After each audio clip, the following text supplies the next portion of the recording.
Welcome to the Clean Power Hour Live. I'm Tim Montague, your co-host. Today is March 16th, 2023. Hey, the Clean Power Hour is brought to you by CPS America, the maker of North America's number one three-phase string inverter with over 6 gigawatts shipped in the U.S. The CPS America product line includes three-phase string inverters ranging from 25 kW to 275 kW. Their flagship inverter, the CPS 250-275, is designed to work with solar plants ranging from 2 megawatts to 2 gigawatts. The 250-275 pairs well with CPS America's exceptional data communication and controls and energy storage. Go to chintpowersystems.com to find out more. We have a special guest today, but first I want to introduce my co-host and the commercial solar guy, John Weaver. Welcome to the show, John.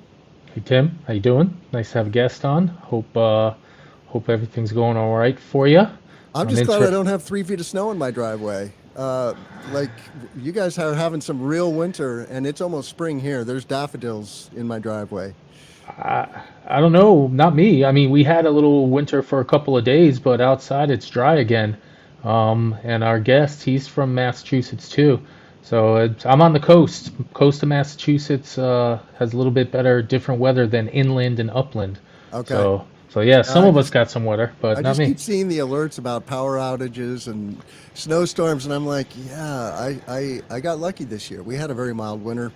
Yep. Well, Yep. without further ado, I want to welcome a special guest, Matt Ferrell. He is the host and creator of a great channel called Undecided.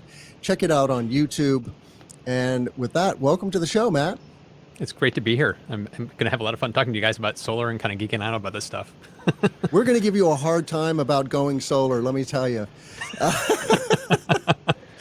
Oh my goodness. So Matt, I mean, I've followed your channel for a couple of years, and you bring a lot of great content on the clean economy, on solar and storage, and you embrace these technologies yourself, which is also really cool. And you tell the story, you break down your journey, the economics, the good, the bad, the ugly, and that's so necessary. And I really appreciate that content. So thank you.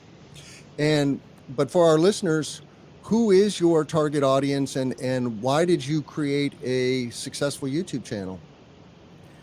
My target audience is kind of like the consumer, prosumer kind of level of person. Like I am somebody, when I want to get into a technology, like for my house, I dive deep to understand how it works, why it works, try to get the ins and outs of it. And not everybody does that. So it's like I'm trying to kind of share what I've been learning over the process of getting solar in my home battery, all that kind of stuff. So my goal is, my target audience is ideally me. It's like kind of like people that are kind of falling that same bucket of, they may not have the time to be able to do all the research themselves. So I'm kind of doing it for them, kind of pulling all that stuff together to try to get the word out as to like what it's actually like to live with this stuff. And what are the roots of that in your family? Like, are you in the tech industry, or what is your bread and butter? Yeah, I used to work, I'm a full-time YouTuber now, but I used Okay. to work in the software tech industry here in the Boston area. For over 20 years, I worked as a UI, UX designer. I was a director, leading small teams of people. So I've worked in software for a long time. But for my family, that I'm like the black sheep. I'm like the tech guy of my family. Nobody else in my family is like this. Anybody has a computer problem, they come to me. Awesome.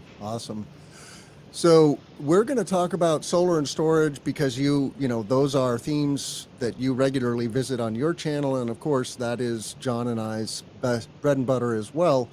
But let's kind of give a high level take on residential solar in the United States.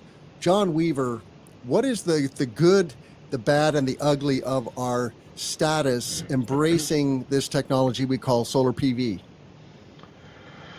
Wow, good, bad, and ugly. That's a long conversation. Well, the You know, cliff notes, please. the good is that right now, generally incentives are strong. Price of electricity supports installing solar, and a lot of people are saving some decent money while producing less CO2. The bad, I would argue, is there's a lot of loan products that are very expensive, and there's a lot of people selling some expensive solar because they can, And so, people aren't saving as much, but they're happy to be part of it and installing it. The ugly is probably going to be O&M over the long game. There's a lot of solar companies that are doing their best to install and be strong and go forward, and it's hard to run a business and it's hard to stay up. So good is that we're installing solar. Bad is we might be installing it a little too expensive, and the ugly is what's going to happen in 5 years once we have 10 million installs across the roofs. Who's going to take care of them? That might turn into a good if we have enough electricians that are experienced enough over the long game. But for now, I'm kind of worried about it. I watch it, and I'm worried about my own company doing it right and other companies doing it right as well. So those are my good, bad, uglies. Yep. How about you, Matt? What's your high level take on the solar and battery industry here in the U.S.? My take is in the U.S. It's kind of the Wild West right now from a consumer point of view, because it does feel like there's a lot of predatory people out there selling packages. Like you brought up the loan issue. That's a big one for me. I get people reaching out to me a lot saying, can you look at this quote? What do you think? And just a skin deep level bit of research on my part, I've found installers that are sometimes charging 4 to 5 times higher rates than what they should be charging for that area. So it's disturbing that there are companies out there doing kind of unscrupulous kind of tactics. So for me, that's one of the big issues. And the other one is, from a consumer point of view, the lack of standardization across like what the incentives are across the country. It varies state to state wildly, like with net metering and other benefits that are out there. It's just you don't really know what's out there. You have to do a lot of digging to understand what the incentives are for your specific area. Yeah. It's interesting how much prices do vary, even in one area, right? You might get 3 proposals and one is twice as expensive as the other. That you will find outliers. And then it is a bit of a gold rush. It's a fast-growing industry. We are going to 10x the solar industry in the next 25 years. The amount of solar installed in the U.S. is going to grow by 10x in the next 25 years. Would you disagree with that, John? 10x is a strong number, but no, 25 years. I mean, we're at 300. No, we probably did 250 to 260 gigawatts this year.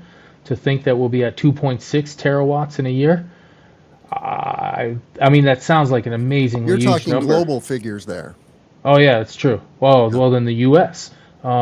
See, the U.S. numbers we're going to do 25 gigawatts this year, I think, something like that, right? Yeah, 25. So to say that we'll get to 250, that's a big number. But who knows? I'm saying the total installed base, not necessarily the per annum. Yes. We're at about 145 gigawatts deployed across the U.S. Do I think we'll get to 1.5 terawatts, say by 2050? Yeah. I can see it growing 10x. Yeah, I mean, we have very good federal legislation now with the IRA legislation, the Inflation Reduction Act, and then in some states you have good state incentives, like Massachusetts, like New York, like Illinois. It's not everywhere that you have good incentives. And solar is happening in places where you don't have good incentives too, like Florida. There's a lot of residential solar happening in Florida and Texas. And it's because sunlight is free, it's abundant, and you can still save money even though it's an investment on the front end and the payback period may not be great. So Matt, talk about your journey and like, what was the ROI that you went, oh yeah, I want to do this? I mean, you've done it on your existing home and you're doing it on your new home. Why did you jump in? Oh, I jumped in because it was one, I was concerned about climate change, but the main reason was it's going to save me money over time. It was like it was like a no-brainer kind of facepalm. Why would I not want to do this? Even though it was a high upfront cost, because it was roughly $30,000 or so to get the system installed.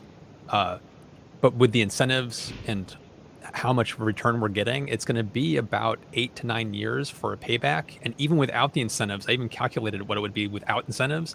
It was still going to be something like 14 years or something like that, which wasn't too bad, considering these panels are going to last 25 plus years. So for me, it made so much sense to go solar because of the cost and how long that payback period was, looking over the next like 7 to 9 years. And also thinking about electricity costs go up, I don't know, but 2 cents on average every year. But like, what if there's a year where they spike? And guess what? This past year they spiked. So it's Yeah, like, I'm glad you it, mentioned the price of yeah, electricity. That is a major factor, and yep, energy prices are spiking right now across the U.S. I was in an Uber yesterday coming home from the airport, and the driver told me, yeah, his energy bill went up by a factor of two in the last 12 months. And he was griping that now he's paying more for electricity than he is for real estate taxes on his home. And so that is a double edge because it's good for the solar industry, right? More expensive electricity means solar pays back faster, and that's why solar did happen sooner on the coasts, right? It happened in New York and California because energy is more expensive in those places, and they're just earlier adopters, and they have that pushing forward faster in their blood, so to speak. Like NYSERDA in New York is an amazing organization. If you don't have a NYSERDA, right, things are going to lag a little bit. Um, so I don't know. So, you know, one of my mantras is, well, yeah, you could save maybe $900 or $1,000 a year by going solar. What is that? What is that savings in Massachusetts? per year. Yeah, It's obviously it's going to depend on your solar installation. Like for my house, it's not the best setup. My house is not an ideal candidate because I don't have a southern facing roof. My roof line goes east west, so I have panels on both sides, which is yeah, not great. yeah. Um, but it still worked out financially when we did crunch the numbers of how much it was going to produce versus how much cost. It was a number we were very comfortable with. My wife and I were very, very comfortable with it. So we still jumped into it. If our house had been better positioned, the amount of energy we'd be generating would be even better, which means the payback would be even shorter than it currently is.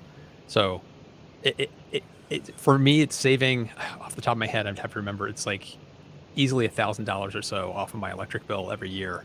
And then there's the incentive stuff on top of that, but just the electric bill savings, it's like $1,000. And that's non-trivial, right? Like, No, who doesn't want to have an extra $1,000 in their pocket? You can make other upgrades to your home with that money, and if you have solar and battery, then you can do some resiliency. Obviously, you need a big battery to be truly resilient. So let's talk about your new house, though. You're building a passive house with Unity Homes, which is a prefab construction company. yep. Um, and your goal is to design and build a net zero home, is my understanding. Yeah, I want to hit net zero energy in this new house. I want to Yeah. try to get to the point where I'm generating as much as I'm using. That's the goal.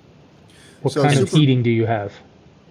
It's going to be a ground source heat pump Grounds. in the new place. Yeah. So I Nice. kind of want to. It's a little overkill, to be completely frank. It's like an air source heat pump would have probably been plenty, but we kind of went that extra mile because once again we're building for a long-term kind of forever home, so we're looking at time spans of 20 plus years. Ground source heat pump made a lot of sense because it's going to reduce how much energy we need, which means Mhm. the solar panels go even further. So why don't you break down the elements of a net zero home for us, and then identify some of the key components? You know, the solar, the battery, the ERV. What Mhm. all are you mentioned the furnace now, Yeah. but why don't you break that down for us? Well, I think the number one component is going to be the energy efficiency of the house itself. Like how well is it insulated to hold on to that air conditioned air, whatever it is for heat or cooling. It's like making sure that you have an energy efficient home because your heat pump will have to run far less, which means it needs less energy. So making sure your home is very efficient. My Unity home is going to have it's like an insane R value, insulation value for the walls. It's like R40, R35, and then for the attic space, it's R60. It's going to have for passive house level homes. You need to have it as airtight as you can. So my house is going to. It's already had a blower door test already, and it's below the passive house standard. So it's met that milestone, and it's going to have a couple more blower door tests as the house is finished to make sure it's staying at that or getting better. Yeah. So the air tightness, though, obviously we all have to breathe, so you have to change the air. So for something like to change the air, you need something called an ERV or an HRV. In my area, it's going to be an ERV, which is an energy recovery ventilator. So it's constantly running 24 hours a day, 7 days a week, just doing a slow exchange of stale inside air for fresh outside air. But the benefit of these systems is it recovers the heat from the inside air. So as the heat is going out, it's helping to heat the air that's coming in, which reduces the burden on your heat pump system or furnace to heat it back up. So ERV systems do a great job of helping to, maintain that heat inside your house and keep a good air quality in there as well. And then beyond that is steps into, like we already talked about, the heat pump. Try to go to the most efficient heat source that you possibly can, and you can't beat a heat source that can actually, it's like a COP or a 3-to-1. So for every unit of energy you put in, you're getting 3, 4, or sometimes 5 units of heat energy back out. You can't beat that. So it's like you got to go heat pump. And then the last step is the solar panels and batteries. And I'm getting a very large solar array installed with a modest sized battery. It's not going to be huge, but it's a battery installation. It's going to be REC solar panels. It's going to be a 21 kilowatt system with N-phase microinverters tied into the N-phase batteries, the IQ batteries, about 20 kilowatt hours of storage. So the whole goal here is just to try to hit that net zero over the course of an entire year, trying to zero out how much energy I'm generating versus how much I'm using. So crossing my fingers that I can actually make it work. It's like there's a path where we may have to add just a little bit more solar if we can't quite get there, but we can do that. Do you have an EV? Yes, I do. I drive a Tesla Model 3 right now.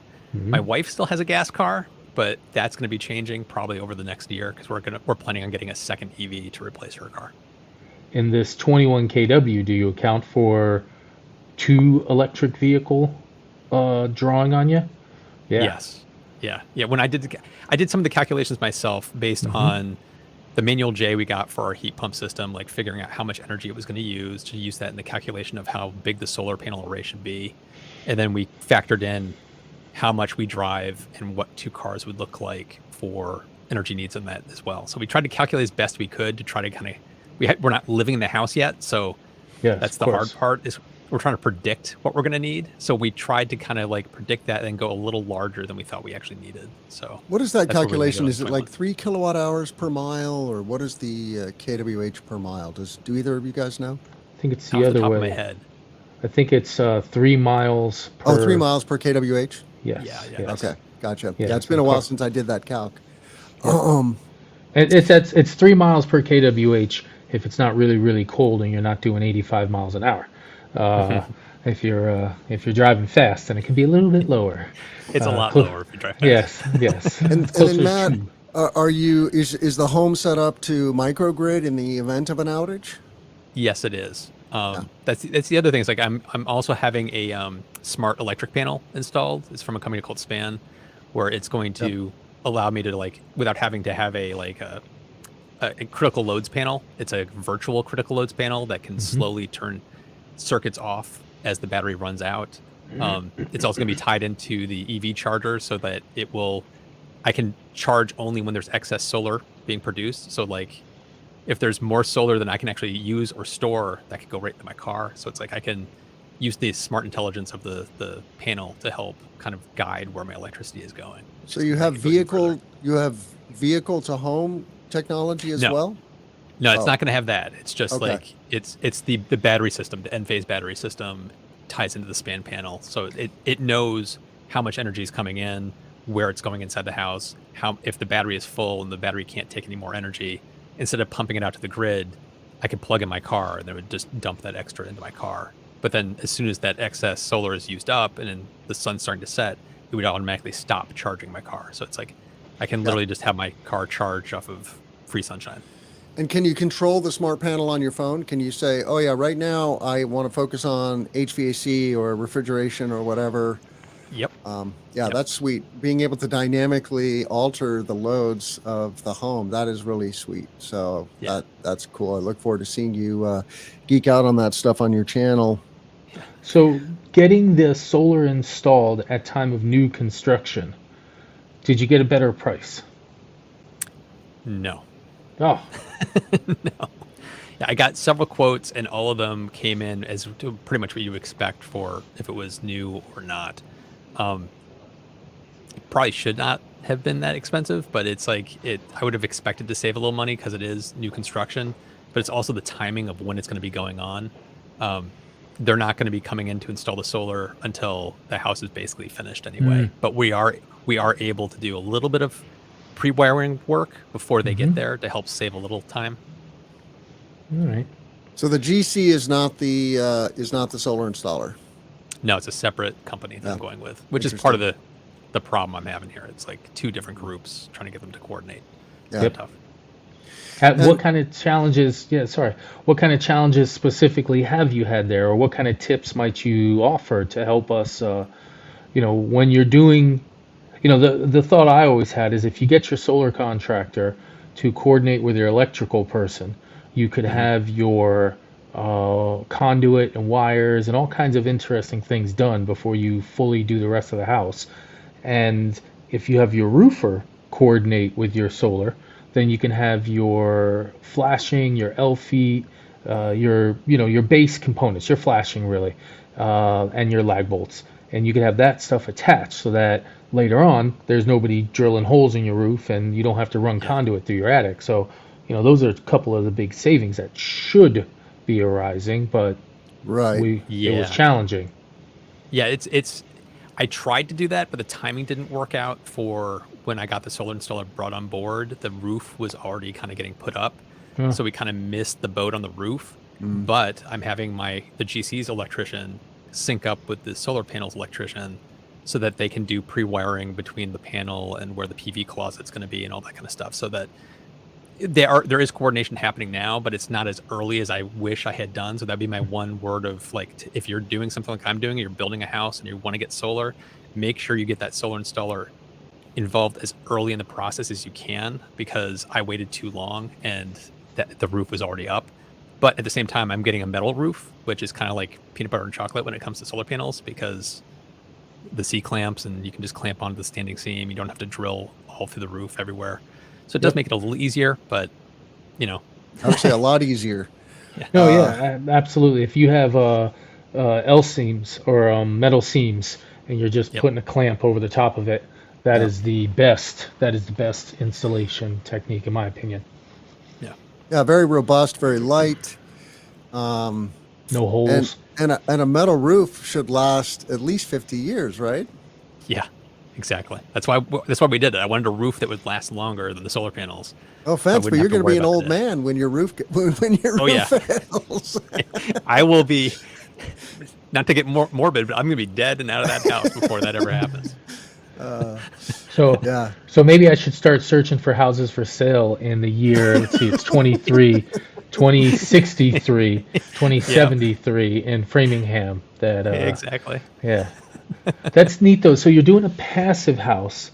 What other techniques, tools, details about the passive house installation are interesting? I've seen some buildings. I've been on a couple of tours of like apartment buildings, 5-6 stories, and you see the doors, and the doors are like really thick, and then when they close, they make like a sound like or something cool, like it's I don't know, because in a passive house it's pretty much airtight, or there's some nuances to how these are built. What have you found that's cool, interesting? It's just the fact of how everything is sealed so tightly. Like the house is going to have triple paned European style tilt turn windows, which do exactly what you're talking about. Like when you latch those things shut, it's got like these like latches that are on the top and bottom of the window and the sides of the window. So it's like every side of the window is getting compressed against the jamb, which means it's going to be like super airtight. When you open it up, you can actually hear it kind of go ka-chunk, and then like a suction sound as you open it. Nice. One of the doors on the side of the house is the same basic principle. It's basically a giant window, and you turn this crank and you hear all the things open, and it's like an airlock opening.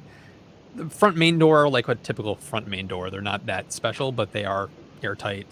But it's that airtightness and making sure that you have as high insulation value as you can. So like those triple paned windows, the walls themselves are going to be like, I think it's like 14 inches thick when they're all done, when the drywall's up from the inside to the outside, which is typical. It's much thicker than a normal house. So it's like, it's going to be very quiet inside, which is another benefit. Do you know what kind of insulation they're using in the wall? It's when they build them in factory, they use a densely packed cellulose in the walls. I like that. Cellulose, it's a natural product, right? You're not going to have off-gassing. Nope. You got to make sure it stays dry, but you got to make sure it stays dry no matter what, right? And that is one of the concerns with passive house construction. I did a lot of work with FIAS, and shout out to FIAS, great organization based in Chicago. They got their start here in Champaign, actually. Kat Klingenberg is their executive director. She's an architect, but moisture buildup is a potential challenge if you don't have enough ACH, right? You got to turn that air over, and you got to dehumidify the air. And I also did a lot of work with a ventilation company called Build Equinox. They make a product called a CERV. So I'm curious about the ERV system. What brand did you go with, and can you tell us a little bit about how that works and why that is so important? And does the system monitor CO2 levels? What's ERV, by the way, before you jump in there? Energy recovery ventilator. So you have to bring in fresh air because the envelope is like a bag. It's like a plastic bag, right? It is tight. And so when people are inside, you're off-gassing CO2, and the CO2 levels are going to build up if you don't bring in fresh air and exhaust the dirty air. So you're constantly doing that, but you want to do that as little as possible so you don't use too much energy. Yep. Because the heat recovery process is not 100% either. You want an efficient process, but so that's why the devil is in the details on this technology for sure. Yeah. So which one did you choose, Matt? We're using one from a company called Renew Air. It's kind of a standard kind of ERV that you find in a lot of installations, and it's going to be integrated directly into the heat pump system. So it's going to be delivering that fresh air right mixed in to the air that's coming out the vents. And then there's going to be, I think there's 3 or 4 vents, the intake vents for the ERV. There's a couple in the bathrooms. There's one in the kitchen in a different area of the house that will like exhaust the stale air back out. But it runs 24/7 at a very low level. That's adjustable. So if we find that it's not enough or it needs to be adjusted, we can tweak how that is. And then it's going to have there'll be these little push buttons in certain areas of the house, like in the bathrooms and the kitchen. Like if we're going to be taking showers, it's going to increase the humidity. You push that little button, and then it ramps up to basically 100% speed for 20 or 30 minutes, and then it dials it back down. But it's kind of a dumb system in that regard, so it's not monitoring CO2 and things like that. But I'm working with somebody right now to customize this Renew Air, adding a little circuit board to it so I can integrate it into my smart home. So I do have CO2 meters already in my current house, and I'll be having those in the new house. So I'm going to set it up so that it can automatically ramp the system up if CO2 levels are too high, or if humidity levels get too high, it can start to kind of ramp things up on its own. So I'm going to be adding that smarts to it myself. Gotcha. Well, I really look forward to seeing how that turns out. I hope it works. Me too. That's what I would call the kludged approach, but it's all good. And were you limited with Unity though? Working with Unity, did you have complete flexibility in terms of the systems, or were they like, no, you have 3 choices, or how did that work? I didn't have a lot of choice when it came to the design of the house. I had to work within their kind of like Lego block style system for designing how the layout was. Mm-hmm. But when it came to what was going to go in the house, I had basically complete control. So, I brought my own HVAC people in that helped design what the system that's going in there for. And their recommendation was to use like a couple of mini splits through the house, or air source heat pumps. And so it's like I didn't use that. I just went my own path. They weren't too prescriptive on the finishings. I mean, I went with a package with Unity that provided choices of finishing, but once again, it was very flexible as to what we wanted to do. So Unity it was a good system to work within, but the only limitation in my mind was that initial design phase when you're trying to figure out like the layout of your house, what's going to work well for you. You can't go completely custom because that kind of defeats the purpose of their prefab model, which helps to keep the prices down. If you want to go full custom, their parent company Benson Wood can do that, but then of course the cost just like skyrockets when you go that full custom bath. Yeah. How did your battery installation go if you were bringing that in later? Did you have the space internally or externally? Because with an N-phase battery system, you got a lot of little components that are wired together next to your solar, in addition to your solar stuff. So there's 3, 4, 5, 6 little boxes that have to go in different places. How did that integrate into the new house? Did the manufacturer give you a little play there, or was that like the solar? It was at the end and you did as best you could? It's going to be at the end. It's not in yet, but what we did for the planning was a PV closet is being built in the garage, and that was kind of up to us how big it needed to be, what we needed it to be. So I worked with the solar installer saying, how much of room do you want for this PV closet? And they kind of gave me rough dimensions of what they would need to fit code and to fit all the equipment. Yep. And then we talked about what kind of boxes have to go on the outside of the house near the meter. And so it's like, we got all those specs, and those were just like handled by my local contractor, my local GC that's finishing out the house. And so that's being handled by them. So it wasn't restrictive at all. With the Unity. What is going in the PV closet? Yeah. You're using microinverters, so it's really the battery and it's the batteries and the whatever those little boxes are, those kind of things. So it's not like a ton of stuff that's going in there, but it's mainly for the batteries. So the batteries aren't outside exposed to the cold. They're in a smaller space that if we need to, we could add like a little resistive heater or something in there if we needed it. I don't think we will, but that's why it's on the inside in the little PV closet. Nice. Yeah, there's an interplay between that gear and how we deploy it today with how we integrate car charging and other smart gear. Like, what kind of stove do you have? I'm guessing it's an electric stove. Is it an induction? It's going to be induction, yes. Did you find that the electrical draw, the additional wiring to the kitchen, was it in any way annoying, or combining it in the house at early stage, they just put another 220V plug straight to it, and that was easy? It's not an issue at all. It's like, because from day one, this was planned to be a 100% electric house. There's not going to be gas or anything like that. So it was all planned from the very, very beginning. That's the way to go, right? You don't want any extra air pollution coming into a passive house, because just going to make you do more ventilation and potentially damage your health. I mean, we're woefully ignorant of the health impacts of having gas stoves and gas appliances in our homes, and the vast majority of humans have no clue what their CO2 levels or other pollutants. It's not just the CO2, there's particulate matter also that comes off of these devices. And I have a gas stove in my house, and it's the newest appliance in the home. So I'm like, dang, am I gonna retrofit that out? I don't know. I know, John, you've just said, well, I'll just add a electric cooktop on top, and I haven't done that yet, but I'm certainly thinking about doing that. I'm no chef though.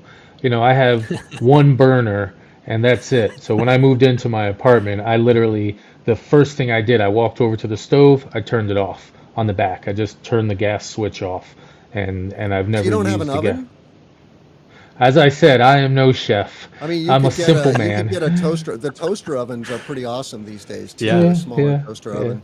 I cook about the same meal almost constantly. So, unless you want to eat some vegetables, really, really fresh vegetables with some sardines or other meats, let me know.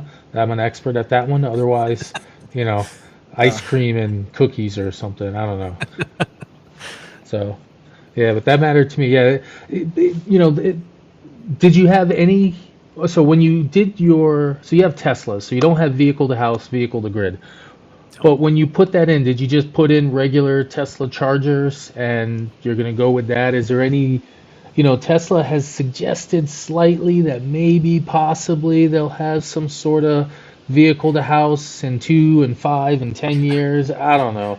Yeah. Did you give any credence? Did you give anything to that thought, or was it like, you know what, I got batteries, I got my cars, maybe one day in the future, but was there any thought to that, a vehicle to house? For me, there was a brief moment of maybe I should think about that, and it was like it's still too early days. I'm not. It's like there's not enough chargers on the market yet.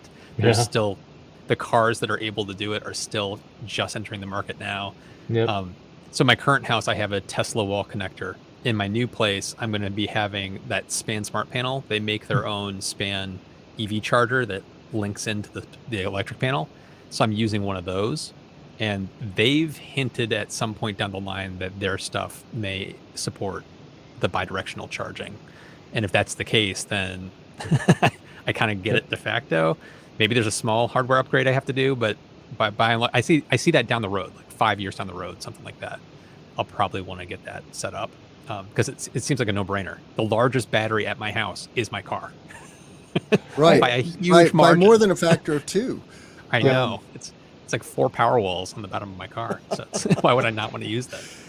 Yeah, it is odd that Musk is been slow to embrace vehicle to home, and some people cynically think, well, he wants to sell more power walls.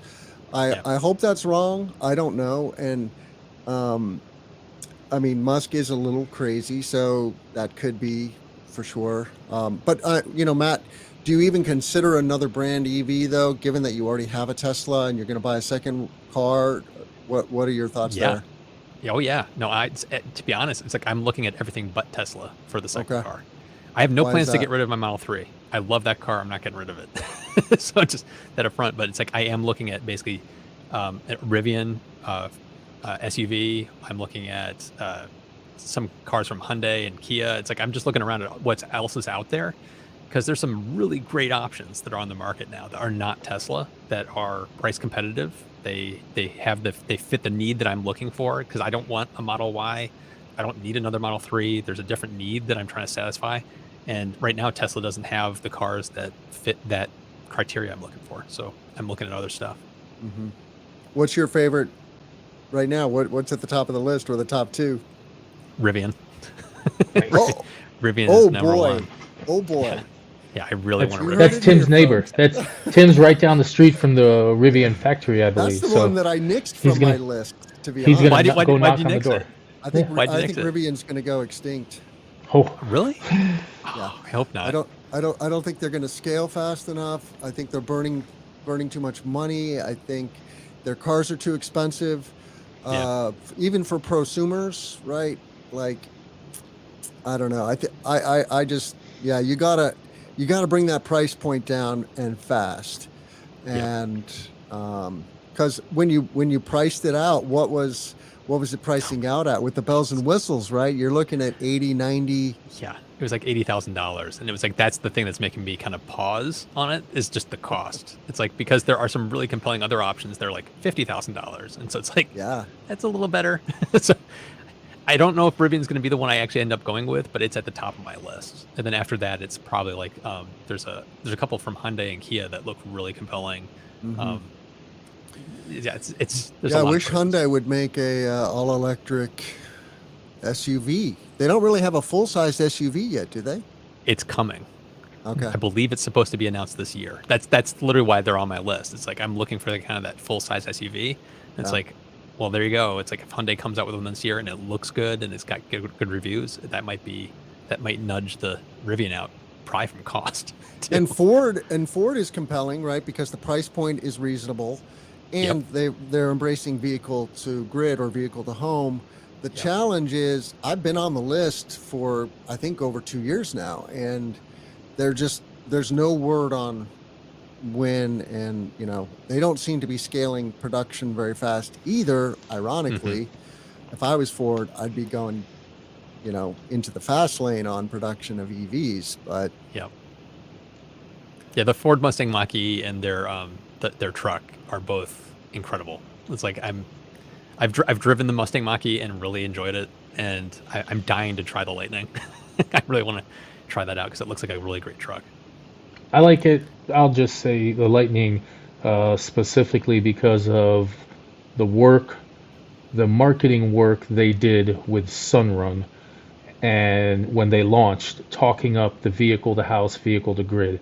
Um, I don't need a pickup truck at all. I live in a city. In fact, I want a smaller car if I could. My car is nice and short. I drive a Hyundai Ioniq 5, and it's a great car. But the the way they marketed that pickup had people who were just regular pickup drivers talking with me, because at that point I was driving a Model Y. I like the hatchback feature that the Y, the Mach-E, the Ioniq 5, the Kia EV6, all those have that. They're a similar car. And I just had pickup people coming up to me, hey, tell me about your EV. How's it work? Would you get another one? What about this? What about that? And this was the week after the Super Bowl when the big advertisements for the truck came on. And so I ended up being just a fanboy, even though I don't want to own a truck. I have no need for a truck. My company might, my company, my commercial solar construction company, I have them on the list for the Cybertruck, because that thing's a giant advertising billboard. If we get that thing in, it's getting painted like our orange yellow color. We're gonna have commercial solar guy stickers all over it, and I believe the bed is big enough to hold panels flat. And so if we can fit some panels in there, it's got plenty of carrying capability, but really it'd be just great to drive around an electric truck. And so when they started advertising vehicle to grid and all the cool stats, that's when a lot of people started waking up and saying, ooh, the largest battery in my life by far, by a huge amount, is in my vehicle. Why am I not using it? Your situation, Matt, sounds really nice though. You have a house battery with a really smart electric panel. So that means your battery is going to be used as little as it can be, and you, who's technology conscious, you're going to know. You're going to be like, oh, well, a key thing is you need to make sure you know that the electricity has gone off, because some of these systems, they work so seamlessly, and you're just hanging out in your house watching TV, burning juice, and the electricity shut off, and you're like sucking that thing down. So let me ask, is there any, in your research, have you found any tools which say, bing, electricity is off, your system, your Enphase system is now running? Is there anything out there like that? Sometimes the apps themselves from the company, like the Enphase system, I think probably does this. The Tesla system does it if you notice the notifications on your phone when it says, like, it lets you know. But something more obvious would be better. Like, I'm all into smart homes, so it'd be great. Yeah, have a smart speaker that actually says out loud, like, you are on backup power right now. Something that like literally is in your face. I think is a good idea, but it doesn't really exist in most of the products I've seen. Yeah, because if your span is managing it and taking care of you, that's good. If your car is also as a backup, because now a lot of people are worried. If I have my car as my backup, then how do I use my car? Well, good point. But if we tie them together with the proper intelligence, you as a consumer first, that's your first thing. It's like, oh, the electricity's off. Let me shut off some lights. Let's not cook. Let's shut off the washer, dryer, whatever it is. Then your span starts to watch and uses the battery as sparingly as possible. And then if it really is a real long-term issue and you can't get to the next morning where the sun is, because that's the key, because once you hit the next day, you'll recharge your system. But if you can't get to the sun, then you have your vehicle as a backup to get you through the later nights into the mornings. And so, some tie together, which brings them all together.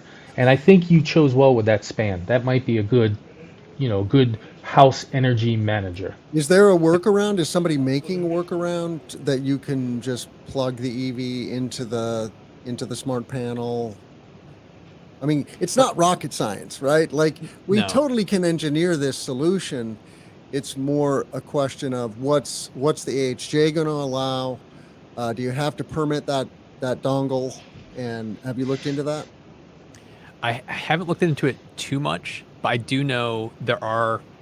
I think Hyundai actually does it. They have an adapter that literally has like a plug on it that you can Yep. put in the back of your car and run an extension cord off your car.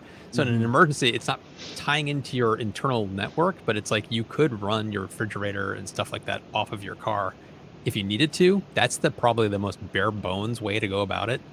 Right. But I Hyundai don't know is about unique your to Hyundai. fridge.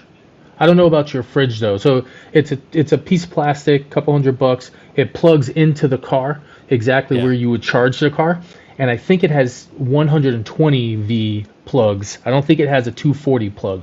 So depending on your fridge size and how much juice it wants to pull, Okay. but yes. So the Hyundai Well, a Ioniq fridge is and typically a 120. well, then if it's a The 120, electric dryer is another matter, Yeah. or the ground source heat pump furnace is Well, yeah. probably 240. Yeah, that's 240. Yeah. all right. But there are aftermarket options coming on the scene now. There's a company called Lumen, I think is their name. That's a kind of a DIY approach where you can add energy tracking to pretty much any circuit in your home, and it's something that any kind of DIY homeowner can do. You don't need a licensed electrician to add it, and there is capabilities baked into that system where it can help manage your battery system as well, how your energy is being used, helping to switch circuits on and off. And it's a DIY approach, which is really, really cool. So that's another option out there. So I think we're going to see more of this in the coming years. That's going to be hitting the market more and more. I'm curious, Matt, does anybody make a computer or a system, so to speak, that looks at not only what's going on in the home, but also the bigger picture of like the weather? Because, off-grid is great until you have, a week-long really cloudy period and you can't recharge the battery enough, and then the whole thing kind of falls apart when you're in that off-grid mode.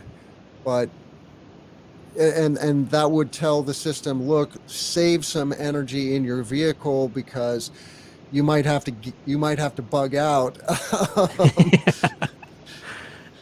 Yeah, there's nothing I've seen that's like consumer friendly. Like out of the box, it just works. I've not seen that. The closest that we have right now is like on a Tesla Powerwall, where it like will automatically go into like if there's a weather alert, like with the storm that just hit here in Boston, my system automatically just stored up 100% for my battery in case the power went out.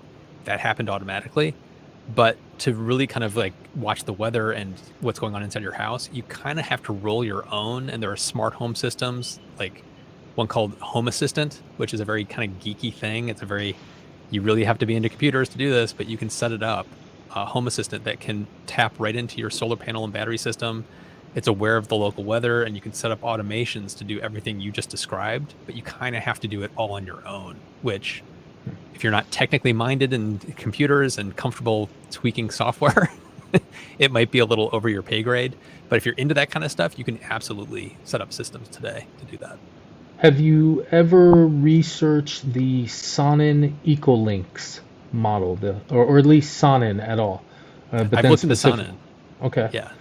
So their Ecolink hardware, which is their home management battery, has a lot of in-house temperature stuff, window shade management, electric, just like your Tesla unit emulate or looks at the weather and stores up. Sonnen was the one that did that first. So Sonnen has like a ton of stuff. So you're building a battery, so it's going to be really hard for you to, test the battery. But if you were to dig into the details of the Sonnen Ecolink system, you might appreciate what they've done and what they've come together with. It's a great product, German manufacturer, and they've been doing Sonnen communities where all of the Sonnens are tied together, and they offer, in essence, a community-level power plant that lines up a bunch of units. So it's a great battery to consider, and it's got a lot of these home automation features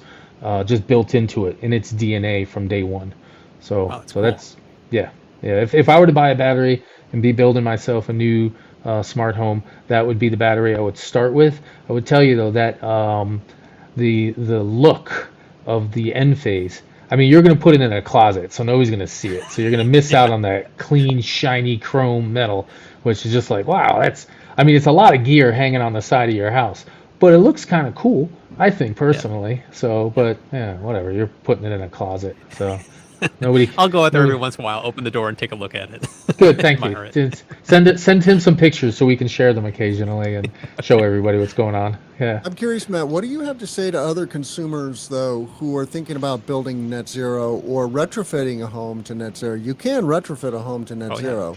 It's a heavy lift, but totally doable with the technology that we have now. But what do you say to them? Is it worth it? Is it a journey that the average prosumer can make? Oh yeah, it's definitely a journey a prosumer, somebody like myself, can make, absolutely. And if you're not looking to move or build, you can do it to your existing house. You can do it. It just, you need to like cherry pick and just slowly work at it over time to be able to do everything. But it's absolutely possible. Is it worth it? I'll let you know. At this point, I think it's going to be worth it. I really do, because like kind of back of the napkin math, crunching the numbers, what it's costing, what I'm hoping to get out of it, what the comfort of the home is going to be like, the energy security of the system I'm setting up, everything that's in there. It's like I think it's going to be very much worth the effort. But there are definitely easier, cheaper paths you can go down and get somewhat similar results, especially on your own existing home, for sure. Like get your house, get an audit done, an energy audit of your house. Like here in Massachusetts, there's the Mass Save program, and they offer basically a free audit. They'll come to your house and they'll do an entire assessment of your house and let you know what are the big ticket, not the expensive items, but what are the lowest hanging fruit to make your house more energy efficient. And then there are even programs that help to pay for some of that re-insulation and stuff that you can do to your home, and that can have a massive impact. I did that on this house that I'm currently in, and it was huge. It really helped. Yeah, step one is always efficiency. It's generally the cheapest as long as you do it right. It's generally got the highest payback. A lot of the easiest efficiency, the lowest hanging fruit, light bulbs, has probably been grabbed by most people by now. The next stage, of course, is sealing all these little goofy little holes. Just saying, oh, look at that spot. That's, when they do your house exam, they'll fill your. They would love to come out on a hot day, and then turn on your AC for like an hour beforehand, all the way up, and drop it all the way cold. And then they'll walk around your house with a piece of gear, and the thermal sensor will simply find little cold spots where the cold air is coming out, and that's great first step, or a great second step after you do your light bulbs, because if you start to seal stuff really nicely, that's going to cut down our number one electricity use, our number one energy use these days is heating and cooling. And if we can work on our heating and cooling, that's great. And so that's why it's neat to hear you say that you're doing a passive house and you're hooking up a ground pump unit to it, and that's a nice combo of you're just gonna have some warm, wonderful housing. So that's You're not using air source heat pumps at all in the home? No, just a ground source. That's it. Very interesting. Like I said, it was a little overkill, but How deep is that? Like 6 feet, 4 feet? When they ground lay all source? the gear, yeah. Or is it's it good way the deep. straight one that goes like 300 feet? I did a vertical one, and it was over Okay. 300 feet. It was like 360 or 400 feet that they drilled down, because the tube had to go down. What you're talking about is you can go horizontal, do a horizontal Yes. loop. That would be like 6 feet down, and you just kind of Yep. loop it around. My yard wasn't quite big enough and right for that, so I had to go Okay. vertical. Yeah. And this isn't geothermal. Just so everybody knows there's a difference. It's Yeah, there sort of is a- like geothermal, but it's not geothermal. Yeah, geothermal is used interchangeably with ground source Yeah. when you're talking about like, oh, I have a geothermal system, and it's like it's Yeah. shorthand, but technically it's not geothermal. Yes, heat. technically it's not. it's Yes, but they're cousins. They hang out with Yes. each other on the weekend because similar-ish. I mean, John, So- are you referring to if a geothermal system would be tapping into hot water from really deep down? Well, not necessarily tapping into the water, just pushing water down there and then making use of that water. So it could be just your water that it's pushing down there, and it's a similar system to Matt's system, except Matt's system's pushing air. So it's just No, Well, it's it's- pushing liquid. It's oh, pushing is yours liquid pushing a for liquid? mine. Okay. But for like really geothermal, when close. people talk about geothermal energy, it's like you're going down thousands of feet, and it's it's something very, very different. You're going to a very different level than what I'm doing, which is just like going deep enough into the earth so that you get that consistent 50 55 degrees, degrees right? Fahrenheit or You're whatever bringing it is. up 50 degree. Yeah. And so you get cooling from it in the summer and you get heating from it in the winter. And, but you have to augment that with something, right? So how does the system augment that with kWh? What do you mean by augment? Well, your furnace is going to blow. Is it a forced air system, or what is the actual forced air. delivery? Yeah, so you're blowing air at 100 degrees or something like that. How does it get the air to 100 degrees? Well, that's the heat pump system. That's the beauty of the physics that's at play. It's like you're taking that heat from the ground and then you're running it through you're running the fluid through a compressor, and compression generates heat. So you're taking that 55 degrees and turning it into 85 or 90 degrees, which then gets transferred to the air that gets forced through the system. As the reverse process for air conditioning is you're taking the heat out of the air inside the house and you're putting it in the fluid and then pumping that into the ground. So it's the compressor electric. that makes it work. What? And it's 100% electric. 100% electric. Yeah. It's cool. And compared to a standard off-the-shelf fossil fuel unit, did you do that side by side? we did. We knew we weren't going to go. We were going electric, so we didn't even There we look go. at natural Don't gas. even waste it. Absolutely. We have natural gas in our current house, and we just were not going to do that. But we did price out mini splits, just like the large air source heat pump systems that you can get, and then the ground source system. So we looked at the three kinds of heat pump systems that were kind of out there. And you're not using mini splits at all? No. Yeah. Interesting. Part of the reason was we didn't want those big units just like hanging out of the ceiling. Yeah, right. So part of it was an aesthetic reason why we didn't do that. Yeah. And do you know the BTU rating of the furnace? Offhand, no. I'd have to look it up. It might be like a 3,000 or 4,000 BTU, I think. Oh, got to be more than that. Look it up. It's probably more like 10 or 20. I don't think it is. I wonder if your passive house allows you to have a small it unit? might be. I'm so curious. You'll have to you have to look that up for us. Yeah. What does it take? It's a how many square feet is the home? It's about 2,000 square feet. Like my HVAC engineer, when he was designing the system, he said your house is so efficient that the amount of BTUs a human body gives off of, if you went into this bathroom, which is like, he gave me the square footage, and you stood there for 5 minutes, you will have heated that room up to a point where you will feel that it's getting warmer just from your body. So he said that's how energy efficient your home is, which is why I don't need this massive size system to heat and cool it. Yeah. Yeah, there is I mean, it is amazing. The home is going to be 90% more efficient than standard construction, right? Yes. Yep. Absolutely. So that is pretty sweet. Well, we're out of time, gentlemen. I really appreciate Matt Ferrell coming on the show. Thank you so much. And how can our listeners find you? Thanks for having me on. That's the first thing. But you can find me on YouTube with Undecided with Matt Ferrell. I also have my podcast, Still to be Determined, which kind of continues the conversation from the YouTube channel. My brother and I talk about what the comments are coming in from the YouTube channel and kind of discuss all of that. So both of those areas are the best place to go. Very good. We have a special guest next week as well.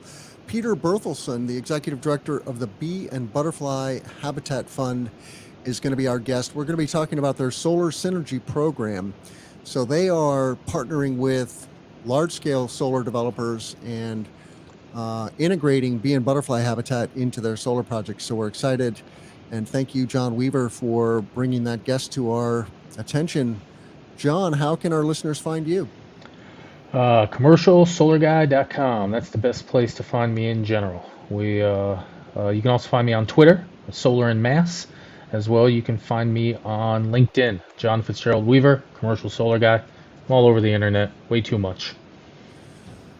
I want to thank Chint Power Systems for sponsoring the Clean Power Hour. Go to chintpowersystems.com to learn more about their three-phase string inverter lineup, including 25 kW all the way up to 275 kW. The 275 is being used in 100 megawatt solar projects now. So string inverters are in the US breaking into the utility space. In Europe, 80% of utility projects are using string inverters. So check out chinpowersystems.com. And please give us a rating and a review on Apple or Spotify. That is how other people will find this content. You can find all of our content at cleanpowerhour.com. I'm Tim Montague. Let's grow solar and storage. Thank you so much, guys.